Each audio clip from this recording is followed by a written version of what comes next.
പുതിയ ഗുഹയിൽ കള്ളന്മാരുടെ ശല്യം. കാവലിന് ഒരാളെ വേണം. പ്രത്യേകിച്ച് പണിയൊന്നുമില്ലാത്ത ആരെങ്കിലും കിട്ടുമോ നോക്ക്. അമ്മാവന് പറ്റിയ ഒരു പണിയുണ്ട്. വാ, പ്രത്യേകിച്ച് പണിയില്ലാത്തവർക്കുള്ള പണിയാ. സൂത്തൻ്റെ അമ്മാവനാ, പ്രത്യേകിച്ച് പണിയൊന്നുമില്ല.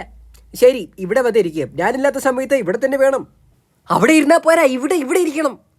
വരാം. ഇരുന്നാൽ എണീക്കാൻ കുറച്ച് ബുദ്ധിമുട്ടുണ്ട്, അതുകൊണ്ടാ. ഇരുന്നാൽ എണീക്കാൻ പറ്റാത്ത ആളെയാണോ കാവലിന് കൊണ്ടുവന്നത്? അമ്മാവൻ പൊക്കിയോ, ഇവിടെ പ്രത്യേകിച്ച് പണിയൊന്നും ചെയ്യേണ്ടെന്ന് പറഞ്ഞു. വേണ്ടി വന്നാൽ കള്ളനെ ഒന്ന് പേടിപ്പിക്കാൻ പറ്റുന്ന ആളാവണം. തനിക്ക് പേടിപ്പിക്കുന്ന അമ്മാവന്മാരുണ്ടോ സൂത്ര? കള്ളനെ ഞാൻ കണ്ണുരുട്ടി പേടിപ്പിക്കാം. കള്ളൻ രാത്രി വന്നാൽ ഞാൻ മാറി നിൽക്കാം. ഇരുട്ടിലൊറ്റയ്ക്കായാൽ കള്ളൻ പേടിക്കും. ആഴ്ചയിൽ ഒരു ദിവസം കാവൽ നിൽക്കാം, ബാക്കിയുള്ള ദിവസങ്ങളിൽ എനിക്ക് കക്കാൻ പോകണം. ഇവരൊന്നും ശരിയാവില്ല. വേറൊരു വഴിയുണ്ട്.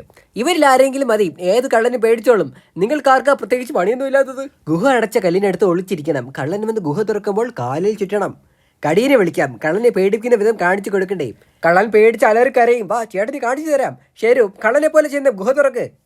എൻ്റെ അമ്മോ, കേട്ടോ, കള്ളൻ ഇങ്ങനെ പേടിച്ച് കരയും. അയ്യോ, പക്ഷെ കരനെ ഞാനല്ല സൂത്ര. കല്ല് മാറ്റണേ.